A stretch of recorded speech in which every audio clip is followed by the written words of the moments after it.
Hello everyone, स्वागत है आप सभी का मेरे चैनल जॉब अलर्ट्स में, जहां आपको मिलते हैं डेली अपडेट्स करंट अफेयर्स के।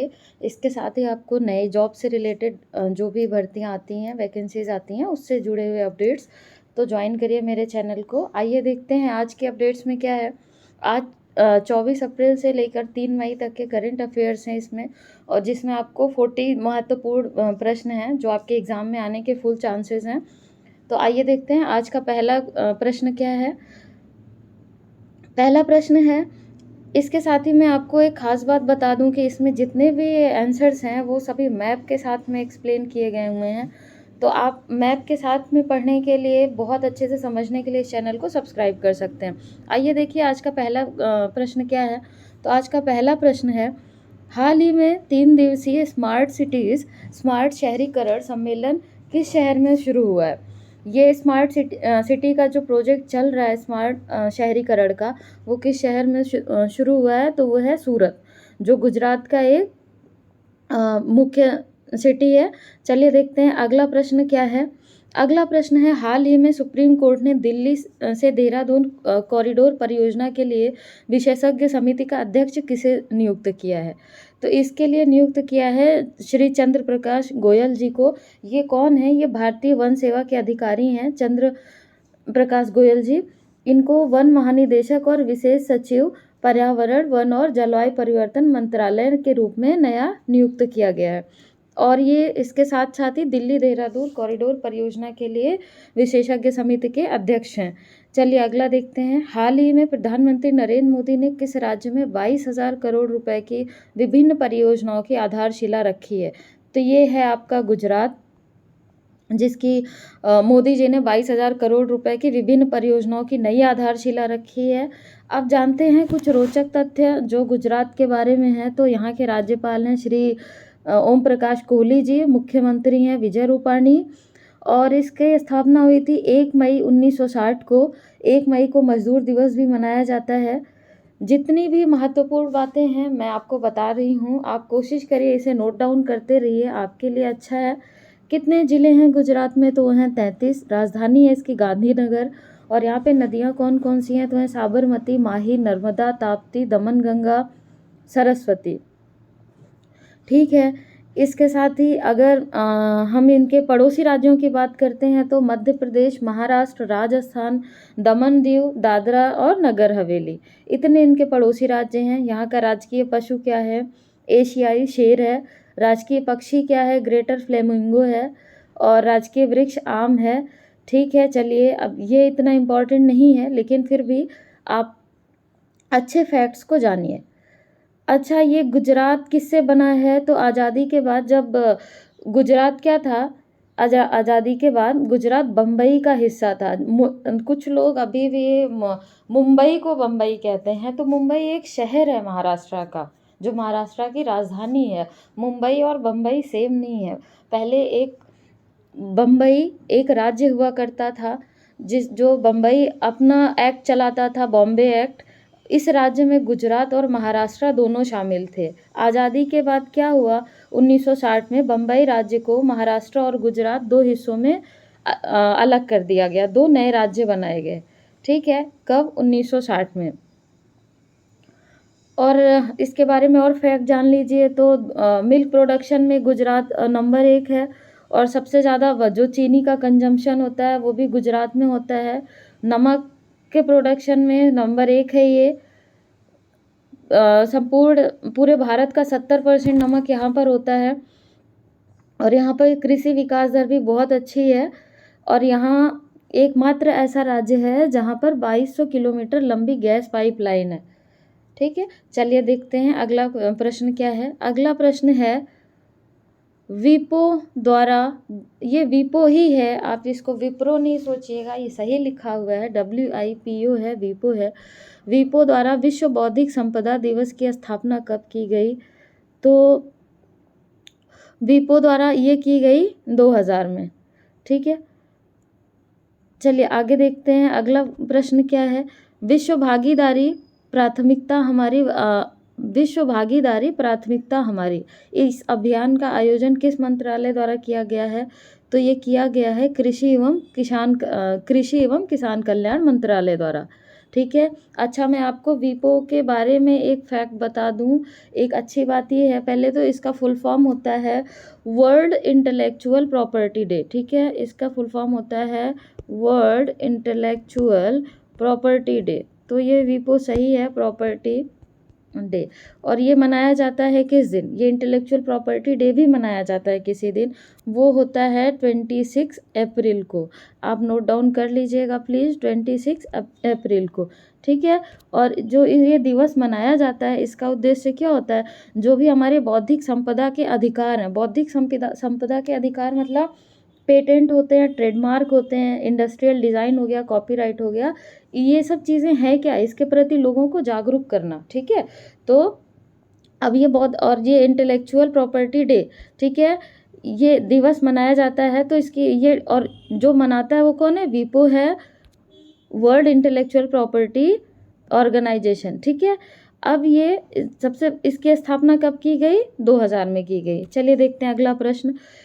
हाँ, तो अगला मैंने आपको बोला कि किसान भागीदारी प्राथमिकता हमारी, इस अभियान का आयोजन किस मंत्रालय द्वारा किया गया? तो कृषि एवं किसान कल्याण मंत्रालय द्वारा। चलिए देखते हैं नेक्स्ट, बहुत ही इंटरेस्टिंग क्वेश्चन है। पहली बार मलेरिया दिवस किस देश में मनाया गया था? पहली बार मलेरिया दिवस किस देश में मनाया गया था? तो देखिए, अभी ये आपको पता है, ये हमारा इसमें 25 अप्रैल का भी करंट अफेयर्स है।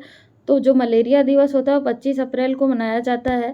सबसे पहले शुरुआत किस देश ने की? तो वो की किसने? अफ्रीका ने की। ठीक है, ये रहा आपके सामने अफ्रीका का मैप, आप देख लीजिए अफ्रीका में कितनी कंट्रीज़ हैं, महाद्वीप है ये। ठीक है, इसमें कितनी कंट्रीज़ हैं इसके बारे में है। तो मलेरिया के बारे में पहले बात कर लेते हैं, फिर अफ्रीका के बारे में थोड़ा डिटेल से पढ़ते हैं। मलेरिया किससे होता है? Protozoan Plasmodium. ठीक है, इस कीटाणु के द्वारा होता है। ये क्या होता है? फीमेल एनाफिलीज मच्छर होता है जो फैलता है। अच्छा, पूरे देश में, पूरे विश्व में, सबसे पहले तो जान लीजिए 3 अरब जनसंख्या में लगभग 106 देश हैं जिनमें मलेरिया का खतरा है। 106 देशों में मलेरिया का खतरा आज भी बना हुआ है। ठीक है, तो इसमें से जो हमारा विश्व स्वास्थ्य संगठन है उसने ये जागरूकता पैदा करने के लिए 25 अप्रैल को क्या मलेरिया दिवस घोषित किया है। तो ठीक है, आइए देख लेते हैं अब अफ्रीका महाद्वीप के बारे में। ये अफ्रीका का पॉलिटिकल मैप है, आप अच्छे से देख सकते हैं। ठीक है, यहाँ पे क्या क्या है, कौन कौन से ओशियंस हैं, कौन कौन से गल्फ हैं, आप देख सकते हैं। तो अफ्रीका के बारे में बात करें तो अफ्रीका पृथ्वी का सबसे गर्म महाद्वीप है। और क्या है, यहाँ का सबसे बड़ा शहर क्या है? कायरो है। कायरो है यहाँ का सबसे बड़ा शहर। ठीक है, अब और अफ्रीका में सबसे ज़्यादा रेप्टाइल होते हैं, सबसे ज़्यादा रेप्टाइल्स होते हैं, रेंगने वाले जो जीव जंतु सबसे ज़्यादा अफ्रीका में होते हैं। और अफ्रीका में फ्रेंच बोलने वालों की संख्या फ्रांस से भी ज़्यादा है। ठीक है, उसके बाद अगर बात करें, ये दक्षिण अफ्रीका जो है 3 राजधानी शहर है, 9 प्रांत भी हैं जिनमें से प्रत्येक की अपनी सरकार है। मिस्र को एशिया और यूरोप महाद्वीप का जंक्शन कहते हैं। मिस्र की बात करें, क्योंकि मिस्र एशिया और अफ्रीका को जोड़ता है इसलिए उसको क्या बोलते हैं? जंक्शन बोलते हैं, एशिया और यूरोप महाद्वीप का। अच्छा, और अगर आगे बात करें तो आपको पता है यहाँ का सबसे बड़ा धर्म जो है इस्लाम है, और दूसरे स्थान पर आते हैं क्रिश्चियंस। ठीक है, और अफ्रीका ऐसा महाद्वीप है, सबसे बार पूछा गया है, यहाँ से भूमध्य रेखा होकर गुजरती है। ठीक है, यहाँ से भूमध्य रेखा होकर गुजरती है बीच से। ठीक है, नेक्स्ट बात करें तो यहाँ का सबसे बड़ा जो मरुस्थल है दक्षिण अफ्रीका में वो है कालाहारी।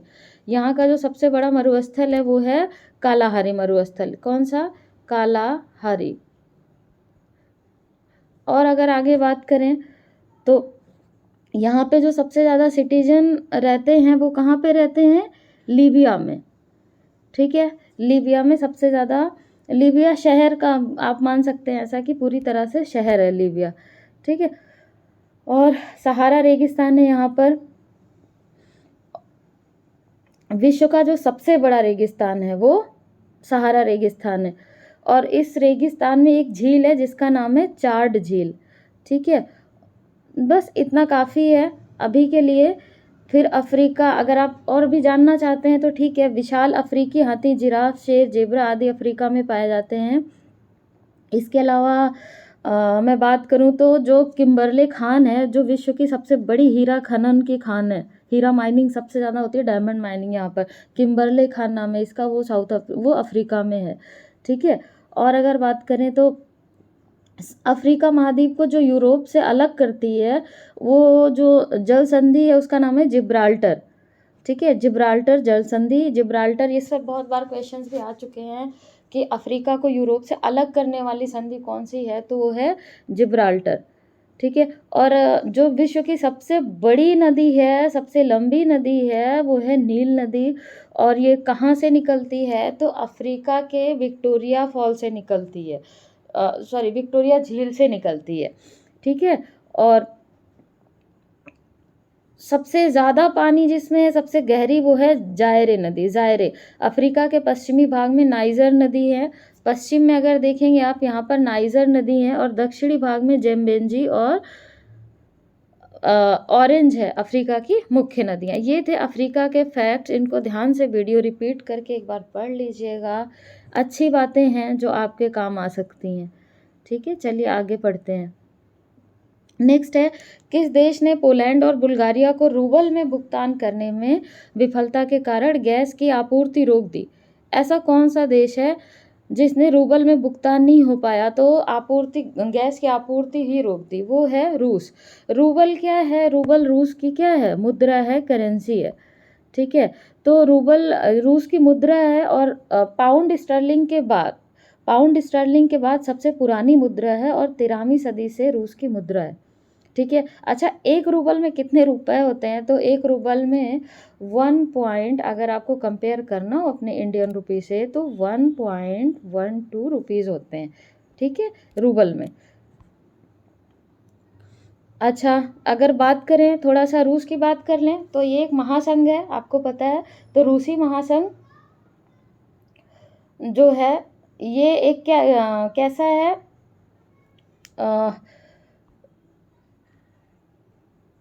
चलिए बाद में बात करते हैं इसके बारे में, अभी मैप भी नहीं है तो शायद आपको कन्फ्यूज़न हो सकती है।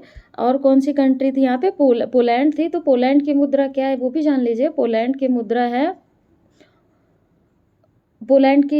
है पॉलिश ज़्लाटो, और राजधानी है यहाँ की वार्सा। ठीक है। अच्छा, एक बुल्गारिया भी है। पोलैंड की मुद्रा भी हो गई, रूस की भी हो गई, एक बुल्गारिया। अगर मुद्रा की बात हो रही है तो ये भी जान लेते हैं, बुल्गारिया की मुद्रा है लेव। ठीक है, बुल्गारिया की मुद्रा है लेव, और इसको जानते हैं BGN से। ठीक है, BGN से जानते हैं। तो ये रही यहाँ की मुद्राएं। रूस की मुद्रा है रूबल, पोलैंड की है पॉलिश ज़्लाटो, ये नाम भूल जाता है बार बार, पॉलिश ज़्लाटो, और बुल्गारिया की मुद्रा है लेव। ठीक है। आइए नेक्स्ट क्वेश्चन की बात करते हैं। सूचना प्रौद्योगिकी उद्योग संगठन नेस्कॉम ने किसको 2022-23 के लिए चेयरमैन नियुक्त किया है? तो ये हैं कृष्णन रामानुजन। कौन है? कृष्णन रामानुजन। ठीक है, अगला क्वेश्चन देखते हैं। कृष्णन रामानुजन के बारे में अगर आपको जानना हो तो चलिए थोड़ी डिस्कशन कर लेते हैं इनके बारे में। ये TCS के वरिष्ठ कार्यकारी अध्यक्ष हैं अभी। इससे पहले कृष्णन इस संगठन के उपाध्यक्ष हुआ करते थे, और अभी इनको नेस्कॉम ने 2022-23 के लिए चेयरमैन नियुक्त किया। ठीक है, नेक्स्ट पर आते हैं। प्रत्येक वर्ष किस तारीख को world day for safety and health at work मनाया जाता है? देखिए, आप सेफ तो हैं, घर पर सेफ हैं, लेकिन आप काम पर कितने सेफ हैं? ठीक है, इसके लिए हर साल 28 अप्रैल को विश्व स्तर पर व्यावसायिक दुर्घटना और बीमारियों की रोकथाम को बढ़ावा देने के लिए world day for safety and health at work मनाया जाता है। ठीक है, ये इस बार की थीम है इसकी, जिसमें थीम में है participation and social dialogue in creating a positive safety and health culture, यानी सकारात्मक सुरक्षा और स्वास्थ्य संस्कृति बनाने के लिए भागीदारी और संवाद करना है। ये इसकी थीम है इस बार की। ठीक है, कौन मनाता है ये? ILO मनाता है। ILO International Labour Organization. ठीक है, अंतर्राष्ट्रीय श्रम संगठन इस पर काम कर रहा है। चलिए देखते हैं नेक्स्ट क्वेश्चन क्या है। नेक्स्ट क्वेश्चन है, बेटा मिनट। नेक्स्ट क्वेश्चन है, भारतीय चिकित्सा और होम्योपैथिक विभाग ISM&H की स्थापना कब की गई थी? तो ये की गई थी 1995 में। अच्छा, राष्ट्रीय स्थानीय स्वशासन दिवस कब मनाया जाता है? स्वशासन मतलब हो गया पंचायती राज दिवस। आप पंचायती राज, ये पंचायत की स्थापना, इसके बारे में आप डिटेल में पढ़िए। 24 अप्रैल 1993 को देश में जमीनी स्तर पर सत्ता का जब विकेंद्रीकरण हो रहा था, तो उसके इतिहास का सबसे महत्वपूर्ण दिन माना जाता है। क्या? राष्ट्रीय ये स्थानीय स्वशासन, ये क्या था? इस दिन 73वां संशोधन अधिनियम 1992 लागू हुआ था और इसके जरिए पंचायती राज व्यवस्था लागू हुई थी। अब इस दिन क्या हुआ था? 24 अप्रैल को राष्ट्रीय पंचायती राज दिवस के रूप में घोषित किया गया 24 अप्रैल को, क्योंकि इस तारीख को 73वां संवैधानिक संशोधन लागू हुआ था। ये इसीलिए मनाया जाता है। इस दिन क्या हुआ था? 73वां संवैधानिक संशोधन लागू हुआ था, ठीक है। और राजस्थान पहला राज्य था जिसने 1959 में दिवंगत प्रधानमंत्री जवाहरलाल नेहरू के समय में पंचायती राज व्यवस्था लागू की थी। तो ये भी चीज़ें जान लीजिए, राजस्थान पहला राज्य था, ठीक है। चलिए देखते हैं नेक्स्ट क्वेश्चन क्या है। नेक्स्ट क्वेश्चन है, हाल ही में शिवमोग्गा एक बहुत फेमस प्लेस है। कहाँ पे? कर्नाटका में है, जहाँ पर जोग जलप्रपात है। जोग आपने सुना होगा, जोग विश्व का दूसरा सबसे ऊंचा जलप्रपात है ये। तो शिवमोग्गा पर है। तो शिवमोग्गा पर एयरपोर्ट बन रहा है, वहाँ का एयरपोर्ट है वहाँ पर, उसका नाम बदल दिया गया। तो अभी नाम क्या रखा गया? उसका नाम रखा गया है BS येदियुरप्पा हवाई अड्डा, ठीक है। अच्छा, ये बात कर रहे हैं हम कर्नाटका की, तो मैंने कर्नाटका का मैप भी आपके लिए लगा रखा है। देखिए कर्नाटका का बॉर्डर किससे किससे लगता है? तो महाराष्ट्र, गोवा, केरल, तमिलनाडु, आंध्र प्रदेश और तेलंगाना। राजधानी है इसकी बेंगलुरु। और अगर बात करें तो ये भारत का दक्षिण भारत में सबसे बड़ा राज्य है क्षेत्रफल में, ठीक है। और भारत का 6वें नंबर पे है, छठा सबसे बड़ा राज्य है, जबकि जनसंख्या के आधार पर 8वां सबसे बड़ा राज्य है। अच्छा, इसमें कितने ज़िले हैं? तो इसमें 31 ज़िले हैं, ठीक है। और इसका जो गठन हुआ था वो हुआ था 1 नवंबर 1956 को। राज्य पुनर्गठन अधिनियम हुआ था, पारित हुआ था, उसके साथ ही इसका गठन हो गया था 1 नवंबर 1956 को। और बात करें तो कर्नाटका की सीमा पश्चिम में अरब सागर, देखिए सीमा देख लीजिए इसकी ध्यान से। पश्चिम में, ऐसे तो नहीं लिखा हुआ है मैंने, पश्चिम में अरब सागर से लगती है, ठीक है। उत्तर पश्चिम में गोवा से लगती है, इधर उत्तर पश्चिम में गोवा से लगती है। और उत्तर पूर्व में तेलंगाना से लगती है, ठीक है।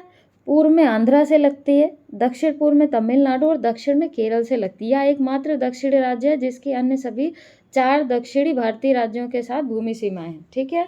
चलिए अब आगे बात करते हैं। अगर इतना आपको इनफ लगता है तो ठीक है, नहीं तो मैं और बताने के लिए आपको तत्पर ही हूँ, मैं और बता सकूँ आपको। तो चलिए मैं कोशिश करती हूँ कुछ और अच्छी बातें बता सकूँ। तो जहाँ मुझे याद आ रहा है, कर्नाटका की जनसंख्या 2011 जनगणना के अनुसार 61 करोड़ जितनी थी, ठीक है। और वर्तमान में 31 ज़िले हैं इसमें। या और हाँ, एक सबसे इम्पॉर्टेंट बात है, ये कॉफ़ी होती है, चाय कॉफ़ी, कॉफ़ी का सबसे बड़ा निर्यातक राज्य है ये। और कर्नाटक में दुनिया की सबसे ऊंची गोमतेश्वर प्रतिमा है। गोमतेश्वर जैन लोगों की है ये गोमतेश्वर प्रतिमा। और यह जो 2011 का सेंसस हुआ था उसमें यहाँ की जो साक्षरता थी 75% है, ठीक है। कन्नड़ यहाँ की लैंग्वेज है। यहाँ पर राष्ट्रीय उद्यान कौन कौन से हैं? बांदीपुर और नागरहोल। कौन कौन से हैं? बांदीपुर और नागरहोल यहाँ के क्या हैं? राष्ट्रीय उद्यान है। और यहाँ पर अभी चलिए नेक्स्ट बात करते हैं, अगले क्वेश्चन भी देखते हैं, नहीं तो एक सिर्फ कर्नाटका में ही रह जाएंगे। हाल ही में अंतर्राष्ट्रीय मातृ पृथ्वी दिवस 2022 मनाया गया। कब मनाया गया? 22 अप्रैल को मनाया गया। इसकी थीम भी देख लीजिए, इन्वेस्ट इन आवर प्लैनेट, ठीक है। हमारे प्लैनेट में, हमारे ग्रह में निवेश करें, ऐसा था। अच्छा, ये मैंने आपको पिछली बार भी बताया था, 22 अप्रैल 2022 को कौन सा पृथ्वी दिवस मनाया जा रहा है? तो ये है 52वां, ठीक है, 52 नंबर का पृथ्वी दिवस मनाया जा रहा है। इसके थीम है इन्वेस्ट इन आवर प्लेनेट। और अगर बात करें तो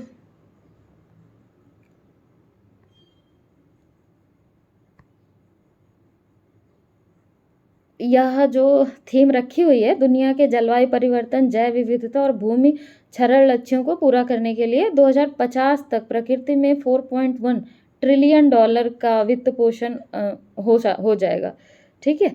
चलिए नेक्स्ट देखते हैं, नेक्स्ट क्वेश्चन क्या है। हाल ही में भारत सरकार के प्रधान वैज्ञानिक सलाहकार के रूप में किसे नियुक्त किया गया? तो ये हैं श्री अजय कुमार सूद जी। ये भारत सरकार के नए प्रधान वैज्ञानिक सलाहकार PSA जिसे बोलते हैं, यहाँ के प्रख्यात भौतिक विज्ञानी हैं ये। इनको केंद्र सरकार का प्रमुख वैज्ञानिक सलाहकार नियुक्त किया गया है। आइए देखते हैं नेक्स्ट क्वेश्चन क्या है। हाल ही में भूटान और सिंगापुर के बाद NPCI ने UPI आधारित भुगतान की पेशकश करने के लिए किस देश में विस्तार किया? तो ये संयुक्त अरब अमीरात।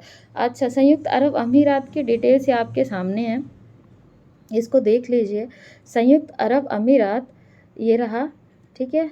इजिप्ट, ईरान, इराक, सीरिया, देखिए इसके संयुक्त, सऊदी अरेबिया है ये, ठीक है। संयुक्त अरब अमीरात ये कितनी कंट्रीज़ हैं? पहले तो आप ये अमीरात का मतलब क्या है? आपने बहुत बहुत बहुत वीडियोस में सुना होगा अमीरात अमीरात। इसका मतलब क्या? अमीरात का मतलब होता है रियासत, ठीक है, जिसे आप राज्य बोलते हैं, बहुत बड़ा राज्य।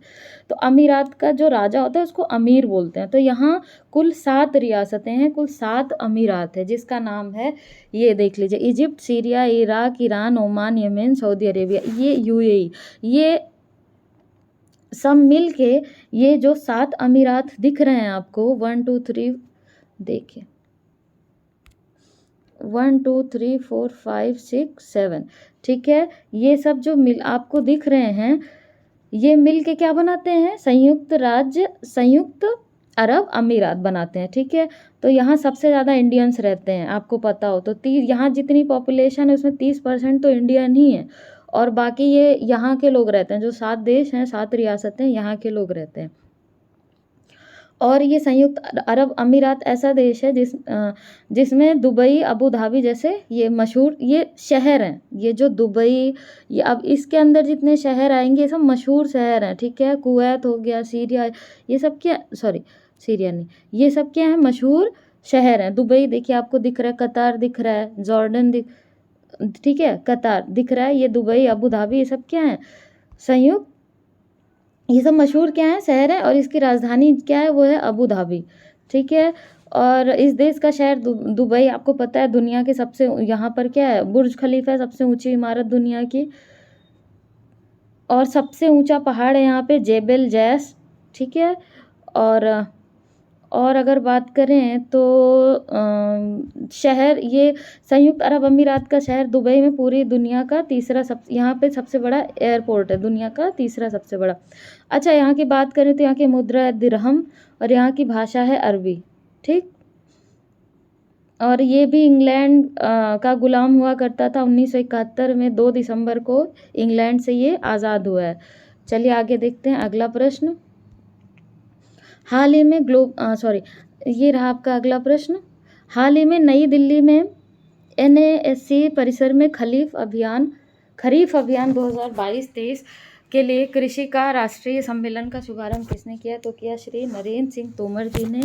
श्री नरेंद्र सिंह तोमर जी क्या है? वर्तमान में केंद्रीय कृषि एवं किसान कल्याण, खाद्य प्रसंस्करण उद्योग, ग्रामीण विकास एवं पंचायती राज्य मंत्री हैं।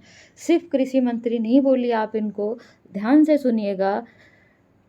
सबसे पहले केंद्रीय कृषि एवं किसान कल्याण एक विभाग हो गया, खाद्य प्रसंस्करण उद्योग दूसरा विभाग हो गया, ग्रामीण विकास तीसरा, पंचायती राज्य, ये 4 विभागों के ये मंत्री हैं। आगे देखिए। अच्छा, अगर बात करें इनका विधानसभा क्षेत्र क्या है ना, तो वो है मुरैनी नाम है इस जगह का। ये इनका क्या है? विधानसभा क्षेत्र है। चलिए आगे बात करते हैं। हाल ही में global Ayush investment and innovation summit, इस 2022 का उद्घाटन किसने किया है? तो प्रधानमंत्री जी ने किया है, नरेंद्र मोदी जी ने। चलिए आगे आते हैं। हाल ही में डिजिट इंश्योरेंस कंपनी का नया प्रबंध निदेशक और एमडी कार्यकारी सीईओ किसे नियुक्त किया है? तो ये जसलीन कोहली जी को नियुक्त किया गया है। ठीक है, और आगे आते हैं। अगर विश्व बैंक ने रूस यूक्रेन युद्ध के कारण, यहाँ पर आते हैं, विश्व बैंक ने रूस यूक्रेन युद्ध के कारण 2022 के लिए वैश्विक विकास अनुमान को 4.1% से घटाकर कितने परसेंट कर दिया? 4.1% से घटाकर कितने प्रतिशत कर दिया? अभी रूस यूक्रेन का युद्ध जारी है, रुकने का नाम नहीं ले रहा है, तो इसकी वजह से जो हमारी वैश्विक विकास है ना, दर है हमारी, तो वो अभी घट गई है। पहले 4.1 हुआ करती थी। लड़ाई एक देश में होती है लेकिन उसका असर हर देश में पड़ता है। ठीक है, कुछ ना कुछ उससे हमारी फाइनेंशियल डेवलपमेंट, फाइनेंशियल ग्रोथ, उससे हमारी अफेक्ट होती है। तो ये है 3.2% अभी कर दिया गया है। यूक्रेन के बारे में आपको जानना है तो यूक्रेन के बारे में मैं आपको बता दूं। यूक्रेन, यहाँ की राजधानी है कीव, जो यहाँ इस देश का सबसे बड़ा शहर भी है और दुनिया का 46वां सबसे बड़ा शहर है ये। अच्छा, यूक्रेनियन, यहाँ पे सबसे बड़ी बात है ना, यहाँ पर बहुत सारे हमारे मिनरल्स का भंडार है। यहाँ पर लौ, कोयला, गैस, तेल, मैग्नीज, इन चीज़ों का यहाँ पे यूक्रेन में बहुत बड़ा भंडार है। और दुनिया का तीसरा सबसे बड़ा, ये अभी लड़ाई हो गई, मतलब युद्ध चल रहा है, इसके पहले 2011 तक तो ये दुनिया का तीसरा सबसे बड़ा अनाज निर्यातक देश माना जाता था यूक्रेन। ठीक है, यूक्रेन की राजधानी है कीव, आपको पता है, और यूक्रेन की सबसे ज़्यादा जनसंख्या कीव में ही रहती है, इसीलिए अभी जो रशिया ने हमला किया ना कीव में, सब उनका टारगेट था कीव को ख़त्म करना। अच्छा, रूसी यहाँ पे सबसे ज़्यादा बोली जाती है भाषाओं में, क्योंकि यहाँ पे आधे लोग तो रूस से ही रहते हैं, और यहाँ की जो आधिकारिक भाषा, ऑफिशियल लैंग्वेज है, वो है रूसी, रशियन। ठीक है, और यूरोप का ये दूसरा सबसे बड़ा देश है यूक्रेन। 1990 में ये सोवियत संघ से अलग हुआ था। 1990 में, इसके विवाद पर मैं आपको एक वीडियो बनाऊंगी। इसे देश में बड़ी तादाद में यहाँ पर लोग खेती करते हैं, खेती यहाँ की कमाई का बहुत बड़ा जरिया। अच्छा, यूक्रेन बहुत ज़्यादा मशहूर है जहाज़ बनाने के लिए, यहाँ पे बहुत जहाज़ें बनती हैं और यहाँ पर दुनिया का सबसे मशहूर जहाज़ है। ठीक है, और यूक्रेन बहुत ज़्यादा पढ़े लिखे लोगों की श्रेणी में आता है, और यहाँ पर 98.8 मतलब 99% पब्लिक लगभग यहाँ पर क्या लिटरेट है, शिक्षित है। और चलिए, बस इतना काफ़ी है आज के लिए। आगे का देखते हैं यूक्रेन के अलावा। चलते हैं नेक्स्ट क्वेश्चन पर। वेस्ट इंडीज़ के किस स्टार क्रिकेटर ने अंतर्राष्ट्रीय क्रिकेट से संन्यास का घोषणा की है? ये किया है कायरन पोलार्ड ने, वेस्ट इंडीज़ के प्लेयर हैं ये। भौतिक विज्ञानी, नेक्स्ट क्वेश्चन है, भौतिक विज्ञानी प्रोफेसर अजय कुमार सूद को कितने वर्ष के लिए केंद्र सरकार का प्रधान वैज्ञानिक सलाहकार, ये मैंने आपको बताया 3 साल के लिए, इनके बारे में मैंने वीडियो में पहले बताया, देख लीजिएगा। हाल ही में किस देश के प्रधानमंत्री ने गुजरात में वडोदरा के पास हलोल में बनी नई जेसीबी फैक्ट्री का उद्घाटन किया? तो वो क्या, ब्रिटेन के प्रधानमंत्री जी ने। कौन है ये हैं बोरिस जॉनसन है। ठीक है, अब इनके बारे में अगर आप पढ़ते हैं तो देखिए, ब्रिटेन क्या है, ब्रिटेन एक अकेली कंट्री तो है नहीं। ठीक है, ये इसको हम यूके भी बोलते हैं। तो ये क्या है, कुछ कंट्रीज़ का क्या है, ये एक संगठन है। ठीक है, समूह है। तो और यहाँ पर क्या, एकात्मक संसदीय संवैधानिक राजतंत्र चलता है। ठीक है, उसके अलावा यहाँ यूनाइटेड किंगडम में लगभग 63 मिलियन लोग रहते हैं। और अगर बात करें तो इसके पश्चिम में क्या है, अटलांटिक महासागर है। देखिए ध्यान से, पश्चिम में अटलांटिक महासागर है, उत्तर में उत्तरी सागर है, दक्षिण में इंग्लिश चैनल और पश्चिम में आयरिश सागर है। ठीक है, तो और अगर बात करें तो यहाँ इस देश में कोई आधिकारिक धर्म नहीं है, लेकिन अधिकांश लोग ईसाई धर्म किसी न किसी रूप में अनुसरण करते हैं।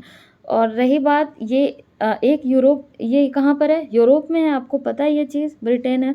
और इसमें कौन कौन सी कंट्रीज़ आती हैं, देखिए, स्कॉटलैंड आता है, इंग्लैंड आता है, वेल्स आता है, उत्तरी आयरलैंड आता है। ठीक है, ये कंट्रीज़ मिलके क्या बनाती हैं, यूनाइटेड किंगडम बनाती हैं, ब्रिटेन बनाती हैं। चलिए नेक्स्ट क्वेश्चन देखते हैं।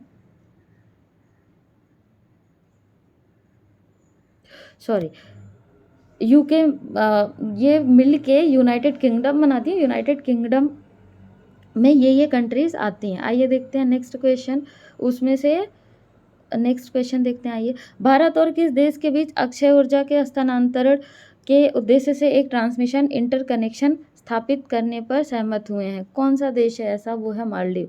मालदीव की अगर बात करें तो ये एशिया महाद्वीप का सबसे छोटा देश है मालदीव, ठीक है। और ये बहुत सारे छोटे छोटे द्वीपों से मिलकर बना है। कहाँ पर है ये, कौन से उसमें ओशियन में है? तो ये हिंद ओशियन में, हिंद महासागर में है, ठीक है। और अगर बात करें तो इसकी कैपिटल है माले। यहाँ का जो रिलीजन है मेन वो है इस्लाम। और मालदीवियन रूफिया है, रूफिया यहाँ पे इसकी जो करेंसी है। और यहाँ का जो मेन जो प्रोडक्शन है वो है पर्यटन, मतलब जिस चीज़ से इनकी अर्निंग्स होती है वो है पर्यटन और फिशिंग, मछली पकड़ना, ठीक है। और ये जनसंख्या और क्षेत्रफल की दृष्टि से एशिया का सबसे छोटा देश है। आइए नेक्स्ट बात करते हैं। फार्मूला 1 चैंपियन मैक्स वर्स्टापेन ने किस देश में एमिलिया रोमाग्ना ग्रैंड प्रिक्स जीता है? तो ये है इटली, ठीक है, ये है इटली। नेक्स्ट क्वेश्चन करते हैं, किस देश के आंद्रे रूबलेव ने सर्बिया ओपन टेनिस प्रतियोगिता का सिंगल्स खिताब जीत लिया है? तो वो है रशिया। रशिया के बारे में मैंने ऑलरेडी आपको बहुत सारी चीज़ें बताई हैं, ठीक है।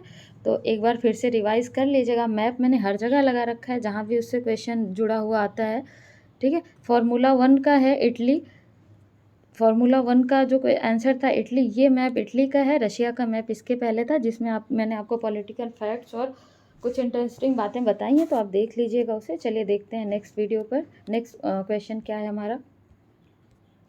नेक्स्ट क्वेश्चन है, विश्व मलेरिया दिवस, ये मैंने आपको बताया। तो सबसे पहले अफ्रीका में मनाया गया। तो इसकी थीम क्या है इस बार की 2022 की है, harness innovation to reduce the malaria disease burden and save lifes. ये है इसकी थीम, ये है harness innovation to reduce the malaria disease burden and save lifes. Next question देखते हैं, किस देश ने रूस और सीरिया के बीच रूसी नागरिक और सैन्य उड़ानों के लिए अपना हवाई क्षेत्र बंद कर दिया? तो वो है टर्की, ठीक है, जिसे आप तुर्की बोलते हो। इसकी कैपिटल है अंकारा, ठीक है। नेक्स्ट बात करते हैं, इसका आप चाहें तो आप इसे पढ़ सकते हैं एक बार, ठीक है, लेकिन मैं आपको कुछ चीज़ें बता दे रही हूँ। ये इस कंट्री तुर्की की जो सीमा है लगभग 8 देशों से जुड़ी है।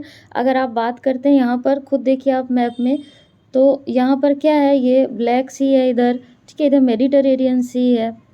आप इसे देख सकते हैं ध्यान से, ये पूरा मैप मैंने आपके सामने लगा रखा है। अच्छा, और बात करें तो इसको हाँ क्या बोलते हैं, सिक कंट्री ऑफ यूरोप बोलते हैं इसको, यूरोप का मरीज भी कहा जाता है। आधुनिक यहाँ जो नया टर्की बना है वो मुस्तफ़ा कमाल पाशा ने बनाया था, ऐसे बोलते हैं। और यूनेस्को में अभी जितनी धरोहरें शामिल हैं उसमें से 13 तो यहीं की हैं। और यहाँ की जो जीडीपी है विश्व की 17वीं जीडीपी है।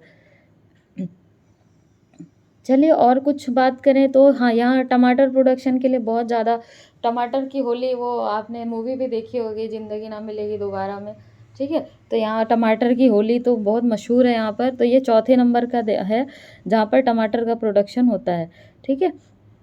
पुरातत्व से भी ये बहुत ज़्यादा महत्वपूर्ण है, पुरातत्व की दृष्टि से भी। और अगर बात करें तो इसकी स्थापना हुई थी 1932 में, ठीक है। और इसको क्या बोलते हैं, और भी बोलते हैं इसको एशिया का पुल कहते हैं, ये एशिया का पुल बोलते हैं, और यूरोप का मरीज बोलते हैं। ये चीज़ आप ध्यान रखिएगा, ठीक है। और बहुत ज़्यादा फेमस ये टूरिज़्म का प्लेस है, तो छठे स्थान पर है पूरी दुनिया में टूरिज़्म के मामले में। तो ये सब है तुर्की जिसमें मशहूर है। चलिए आइए बात करते हैं नेक्स्ट क्वेश्चन की। नेक्स्ट क्वेश्चन क्या है, निम्नलिखित में से किसने भारत के 34वें विदेश सचिव के रूप में पदभार ग्रहण किया है? तो ये हैं मिस्टर विनय मोहन क्वात्रा जी। इनके बारे में पिछले वीडियो में भी क्वेश्चन था, डिस्कशन हो चुका है एक बार। चलिए आगे बात करते हैं। 30 मई को, अच्छा 1 मई है, सॉरी 1 मई है, यहाँ पर थोड़ा करेक्शन कर लीजिएगा, सॉरी फॉर दैट। यहाँ पर 1 मई है। 1 मई को निम्नलिखित में से कौन सा राज्य बहुत महत्वपूर्ण मानता है। कौन सा राज्य की स्थापना हुई थी, किस राज्य को, कौन सा राज्य अपने स्थापना दिवस के रूप में मनाता है? एक्चुअली ये सही क्वेश्चन, तो ये महाराष्ट्र दिवस। मैंने आपको पहले भी बताया, जब 1960 में बम्बई से महाराष्ट्र और गुजरात अलग हुए थे, तो उस दिवस को महाराष्ट्र अपना क्या स्थापना दिवस मनाता है। नेक्स्ट डे आते हैं, हाल ही में आयुष्मान भारत प्रधानमंत्री जन आरोग्य योजना के तहत 100% घरों को कवर करने वाला भारत का पहला जिला बना है सांबा, जो जम्मू कश्मीर में है। ये मैंने एक महत्वपूर्ण ये फैक्ट से जुड़ा हुआ मैप लगा रखा है, देख लीजिएगा इस पिक्चर में। तो जब ये जम्मू कश्मीर, श्रीनगर, लेह लद्दाख, ये जब अभी 370 हटा, तो यहाँ पर क्या हो गया, जम्मू कश्मीर में 20 ज़िले रखे गए और लद्दाख में 2 ज़िले रखे गए। ये 2 अलग अलग स्टेट बना दिए गए हैं। तो जम्मू कश्मीर में कौन कौन से ज़िले हैं, उसमें एक सांबा भी है। ठीक है, तो ये आपसे जुड़ा हुआ क्वेश्चन है। देखिए यहाँ पे मैप की अगर हम बात करें, तो ऊपर में POK है, इधर श्रीनगर है, ये कारगिल है, ये लेह है। ठीक है, तो मैपिंग के थ्रू आप समझ सकते हैं कुछ चीज़ों को। देखिए, ठीक, ये जम्मू है, ऊपर श्रीनगर है। आइए दूसरे क्वेश्चन की बात करते हैं। तो नेक्स्ट में, बैंकॉक में 30 मई को संपन्न दूसरी एशियाई बालिका यूथ बीच हैंडबॉल चैंपियनशिप में कौन सा पदक जीता? तो रजत पदक जीता। ठीक है, इसमें बैंकॉक में ये जो अभी हुई हैंडबॉल चैंपियनशिप, इसमें कौन सा पदक मिला? रजत पदक। हाल ही में किस राज्य के शिक्षा बोर्ड ने सिख इतिहास की किताबों पर 3 किताबों पर प्रतिबंध हटा दिया है? तो अभी इनमें से कोई नहीं है। अच्छा, आप इनको बताइएगा कौन है ये। ठीक है, कौन सा सही है, आपको नाम से ही समझ में आ रहा होगा, तो इसका आंसर बताइएगा, हम मुझे कमेंट बॉक्स में टाइप करके बताइएगा। नेक्स्ट क्वेश्चन है, श्रमिक दिवस 2022 के अवसर पर किस राज्य के मुख्यमंत्री ने सेवानिवृत्त सरकारी कर्मचारियों का पेंशन वितरण सुगम बनाने के उद्देश्य से तैयार ई पेंशन पोर्टल लागू किया है? पेंशन डिस्ट्रीब्यूशन के लिए है, उसको आसान बनाने के लिए। तो ये है ई पेंशन पोर्टल, ये आप याद कर लीजिएगा। ये पोर्टल लागू किया है, लॉन्च किया है योगी आदित्यनाथ जी ने, श्री योगी आदित्यनाथ जी ने, जो उत्तर प्रदेश के अभी मुख्यमंत्री हैं। नेक्स्ट पर आते हैं, हाल ही में अंतर्राष्ट्रीय नृत्य दिवस 2022 कब मनाया गया? तो मनाया गया 29 अप्रैल को। अच्छा, बात करें नृत्य दिवस की, तो ये 29 अप्रैल सबसे पहले 1982 को, जो यहाँ एक यूएस में डांस कमेटी है, यूनेस्को के इंटरनेशनल थिएटर इंस्टीट्यूट की बात करें, अंतर्राष्ट्रीय डांस कमेटी है, जिसने 29 अप्रैल 1982 को एक महान नृतक हैं जीन जॉर्ज नॉवेरे, इनके जन्म जीन जॉर्ज नॉवेरे, याद कर लीजिएगा नाम। इनका उस दिन बर्थडे होता है। इसके अवसर पर इन्होंने हर साल 29 अप्रैल को अंतर्राष्ट्रीय नृत्य दिवस घोषित किया। किसने? यूनेस्को ने। ठीक है, ये फ्रेंच डांसर हैं। ठीक है, फ्रांस के फ्रेंच डांसर हैं और 19वीं सेंचुरी में उन्हें डांस की कई विधाओं का जनक माना जाता है। ठीक है, और इन्होंने और एक लेटर्स ऑन डांस पर एक पुस्तक भी लिखी है इन्होंने। नेक्स्ट क्वेश्चन है, हाल ही में अभिनव कृषि पर एक राष्ट्रीय स्तर की कार्यशाला का आयोजन किया, कब हुआ? नीति आयोग ने किया। ठीक है, नेक्स्ट क्वेश्चन है, अच्छा, अभिनव कृषि क्या है? एक आप कार्यशाला ही है। ठीक है, एक कार्यशाला है अभिनव कृषि। इस कार्यशाला का उद्देश्य क्या है? भारत की प्राकृतिक खेती को बढ़ावा देना, भारतीय शोधकर्ताओं, वैज्ञानिक और जितने भी नीति निर्माता, इनकी क्षमता निर्माण में सहायता करना। ठीक है, तो ये किसने किया इस कार्यशाला का आयोजन? तो नीति आयोग ने किया, ये कार्यशाला का नाम है। नेक्स्ट है, हाल ही में भारत का पहला अमृत सरोवर किस राज्य में स्थापित किया गया? तो ये उत्तर प्रदेश में स्थापित किया गया। नेक्स्ट क्वेश्चन है, हाल ही में LNT ने हरित हाइड्रोजन प्रौद्योगिकी विकसित करने के लिए किसके साथ समझौता किया है? तो IIT। इसका सही आंसर है, इसका सही आंसर क्या है आप बताइएगा। इसमें मैंने आंसर तो नहीं लिखा है, इसका सही आंसर आप कमेंट बॉक्स में टाइप करके बताइएगा। कुछ क्वेश्चन मैंने जानबूझकर ऐसे रखे हैं कि आप उनके आंसर दे सकें। ठीक है, वरना मैं बोलते जाऊँ, आप पढ़ते जाएंगे, फिर शायद नेक्स्ट में ये वीडियो देखेंगे नहीं देखेंगे, रिवीजन के लिए देखेंगे तो आपके लिए अच्छा है, लेकिन इनमें से भी आपको कुछ क्वेश्चन पुटअप किए गए हैं, तो आप ये आंसर भी दीजिए, तो आपके लिए अच्छा है, थोड़ा एक्टिव रहेंगे। हाल ही में किस देश के राष्ट्रपति को जॉन एफ कैनेडी का पुरस्कार मिला है? जॉन एफ कैनेडी, तो ये यूक्रेन ठीक है, नेक्स्ट है, हाल ही में भारत के पहले सामुदायिक रेडियो स्टेशन दूधवाड़ी का उद्घाटन कहाँ किया गया है? तो गुजरात। ये मिल्क प्रोडक्शन में नंबर 1 है, आपको पता है। तो ये थे आज के करंट अफेयर्स जो कि आपको 23 अप्रैल से 3 मई तक दिया गया था। तो आप ऐसे ही रोज़ के नए current affairs, weekly current affairs, daily current affairs पढ़ने के लिए मेरे चैनल से जुड़ें, ठीक है? आपको हमेशा ये चीज़ें काम ही आएँगी क्योंकि मैं इसके थ्रू आपको मैप भी समझा रही हूँ। मैपिंग आपके लिए बहुत महत्वपूर्ण है। आप एक प्रश्न से हज़ारों प्रश्न तैयार कर सकते हैं। तो चलिए, आज का वीडियो देखने के लिए आपका बहुत-बहुत धन्यवाद। आप चैनल को सब्सक्राइब और लाइक कर सकते हैं। Thank you so much.